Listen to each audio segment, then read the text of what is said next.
Her new book is Fool's Gold: The Radicals, Con Artists, and Traitors Who Killed the California Dream and Now Threaten Us All. Please welcome back to the program senior White House and national political correspondent for Real Clear Politics, Susan Crabtree. Susan, thank you as always for taking the time. Let's first get into this. Now, there was a concert, as you know, to raise money for the fire victims. Supposedly it raised $100 million. But fire victims are claiming they never gotten anything. Apparently the money's gone to charities, and charities are supposed to be sending out the money.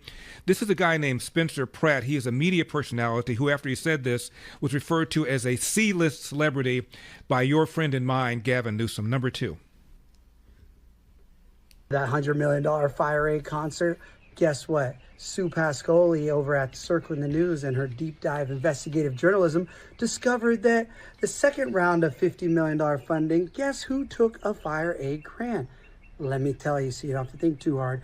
Gavin Newsom and his Cal Volunteers office took a fire aid grant. So that's cool. We'd like to know how much you took and exactly what you did with the money for Altadena and Pacific Palisades. And I mean dollar for dollar, what you did with it. Thank you.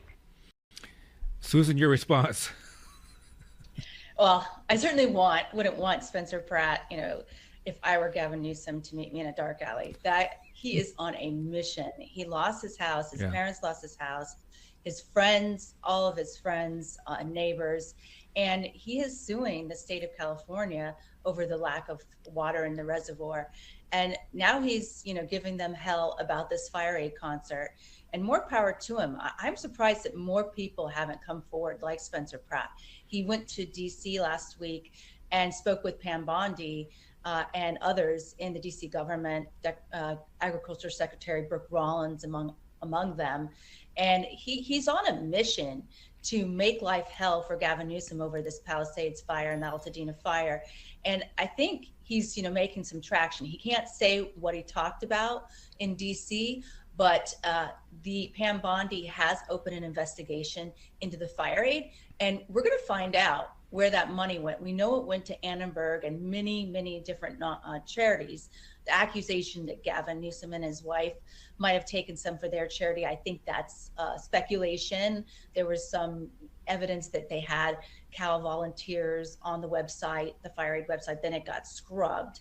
But I don't know if that's true. We'll find out exactly, but the fact that Gavin Newsom's wife's charity might have been involved or anything that has to do with that, her charity has been the subject. I wrote about it extensively in my book of some very unethical behavior by Gavin Newsom and his wife, the first partner of California, as she likes to be called. And we can go into that, Larry, but it is definitely in need of some serious scrutiny. All these people giving these bestowed payments that Gavin Newsom directs, who have business before the state, including these mega wildfire starters, PG&E and other utilities in California that are responsible for starting most of the wildfires. They have given directly to one of Gavin Newsom's wife's charities, and she makes these documentaries that they sell in public schools that promote transgenderism and other ideologically woke policies, and she's making money from it, and it deserves much greater scrutiny, Larry. Well, we're going to stay on top of what happened to that $100 million that was raised in those fire aid concert. Now, you write a lot about what's going on with redistricting here in California in response to what they're doing in Texas. From what I can tell, Susan, what they're doing in Texas is completely legal, unusual, but completely legal. California, the voters took away the redistricting from the politicians and put it into a so-called independent board, although it's still pro-Democrat. But what Gavin Newsom wants to do in response to Texas is illegal unless he goes to the voters to change it. That's right.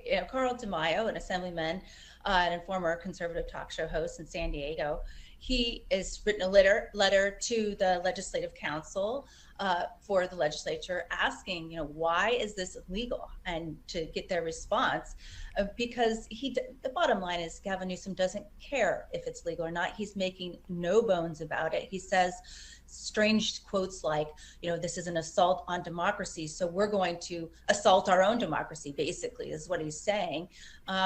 He unfortunately for the Democrats nationally, is that the independent commission was already skewed to the Democrats, so you can't squeeze that many more seats out of California. I don't like it, this war, because it's a race to the bottom, and I think it could cost California some Republican representation in Congress. Gavin Newsom wants to reduce, they only have 9 seats, even though Republicans vote about 40%. They only represent 17% of the total districts, about 9 congressional seats. Right. And he wants to reduce that to 3. Why? Just to get back at Texas. And we have a constitutional law in our state that says you cannot do mid-decade redistricting, and he's willing to bypass that. He doesn't care. Susan, to quote the great Beto O'Rourke, F the rules, he recently said. Now, you write in your article about Common Cause. Common Cause worked with the League of Women Voters to put the measure on the ballot to make sure that the power to redistrict went out of the hands of the politicians. The League of Women Voters is opposed to what Gavin Newsom is doing because they're standing on principle. But Common Cause now all of a sudden doesn't seem to have a problem with it. That's right. They just announced that today, that they're just rethinking their whole redistricting plan, or their plan against gerrymandering. That was a policy of theirs for decades. And they worked with Governor Schwarzenegger to establish this so-called independent commission, which is not that independent, but they were the guys for the independent commission to say it was nonpartisan. If Common Cause was going to support it, they've even fought tooth and nail. They've devoted a lot of their resources to fighting these in court, these so-called gerrymandering. And now they're just all of a sudden, because it's Donald Trump that's on the other side of the fight, they're going to eliminate their position. They're backtracking. I think this is political expediency at its worst, and I think Common Cause should lose all credibility over this. We only have about a minute left. I'm writing an article about this. It should be coming out later on this week, about how one Barack Obama completely redesigned his state Senate district after he lost a primary race to Bobby Rush. Found out that black voters did not like him because they perceived him to be a carpetbagger who was from Hawaii, didn't understand the brothers in the hood, went to Harvard, taught at University of Chicago. So he went back and redesigned his district to make it less white, more white, less black, less poor, more affluent, more Jewish. And an article in the liberal magazine called ProPublica called it Obama's gerrymander. And now the same Obama, Susan, is complaining that what they're doing in Texas, quote, undermines our democracy, end of quote. Yeah. It's just, like I said, political expediency at its worst.